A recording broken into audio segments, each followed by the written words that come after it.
Pertama, kita prihatin ya. Saya ucapkan duka cita kepada keluarga Pina itu ya.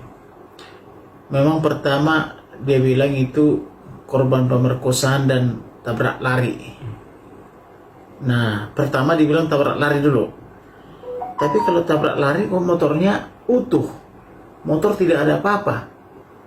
Tapi kok mayat laki-laki ditaruh di situ, mayat perempuan bawa blur gitu ya. Tetapi motornya tidak apa-apa.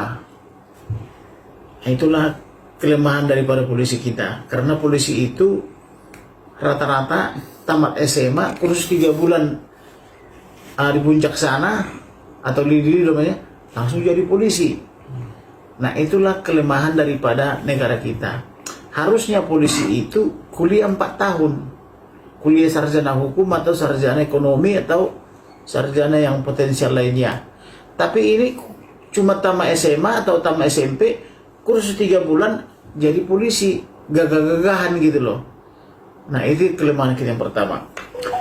Yang kedua, saya lihat dari film itu, setelah sedemikian lama baru terungkap ternyata perempuannya diperkosa. Kemudian cowoknya juga dibunuh. Tetapi kan polisi harusnya mengantisipasi ini dan telah mengambil sidik-sidik jarinya, termasuk modusnya, karena tidak ada kerusakan pada motor itu. Nah, sekarang dibuat jadi film ya, film Pina, jadi rame lagi. Nah, setelah dari rame, katanya ada polisi atau berseragam polisi atau oknum polisi diduga mengancam keluarganya, jangan dibikin rame lagi, atau mengancam anak tetangganya, jangan dibikin rame lagi, jangan dibikin rame lagi.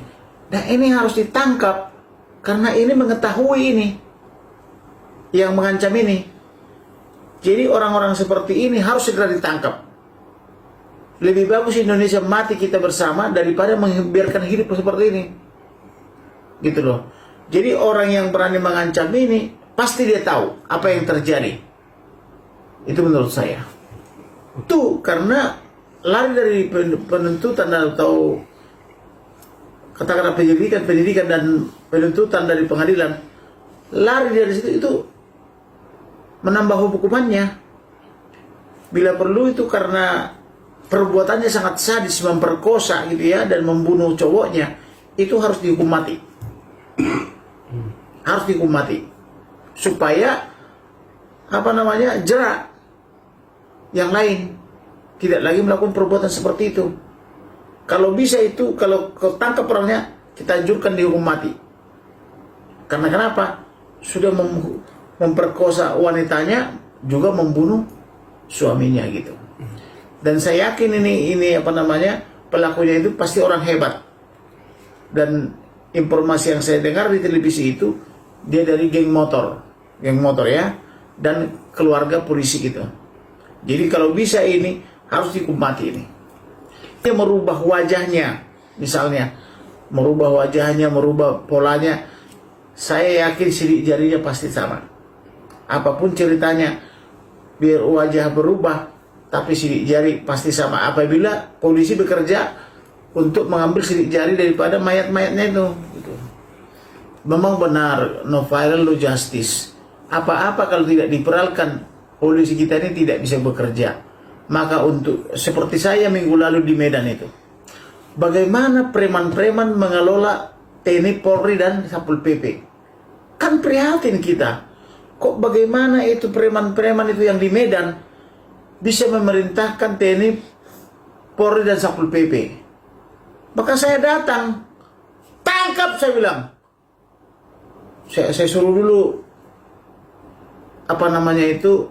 klien-klien saya itu melapor. Saya kunjungi ke rumah sakit, saya kunjungi ke polsek itu. Di Polres itu kayak bos dia. Sudah membacokin tangan orang, bukannya diborgol. Malah anak-anak saya ngomong begitu. Tangkap ini, nggak boleh keluar, saya bilang. Maka baru dimasukin penjara. Kemudian di Polres, sudah 5 bulan. ditendang ibu-ibu dan bapak-bapak itu sama anaknya ibu-ibu itu, gak ditangkap juga. Tapi begitu saya bilang tangkap ini, berimbas ke situ. Di mana yang tersangka 5 bulan lagi baru ditangkap. Itu yang lain ditangkap, bukannya pelakunya itu. Yang ditangkap adalah yang masang spanduk gitu loh. Jadi seperti inilah polisi Indonesia.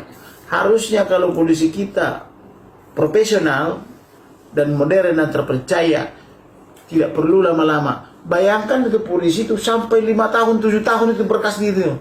Jadi polisi itu adalah jadi tukang tulis buku. Mencatat. Untuk apa itu berkas dicatat? Dikumpul di belakang, dikumpul di atasnya itu. Kasus 5 tahun lalu, kasus 6 tahun lalu, kasus 7 tahun lalu. Untuk apa kasus seperti itu? Kalau misalnya ada pelaku, coba catat begini, kasih ke polisi. Sampai di pengadilan. Catat kasih ke jaksa. Bawa ke pengadilan, gitu. Kayak di Australia itu kan. Sama di Sydney itu kan. Cuma 3 minggu udah sampai di pengadilan. Kalau di sini 5 tahun, 7 tahun itu. Bingung saya ngeliat polisi itu. Karena kenapa?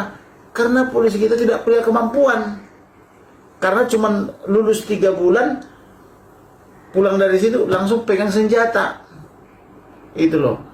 Walaupun ada komandan-komandannya sedikit, satu dari beberapa itu dari alumni Semarang. Ibaratnya perwiranya gitu loh. Tapi kerjanya juga belum tentu bisa. Orangnya satu aja hukum perjanjian juga belum mahir.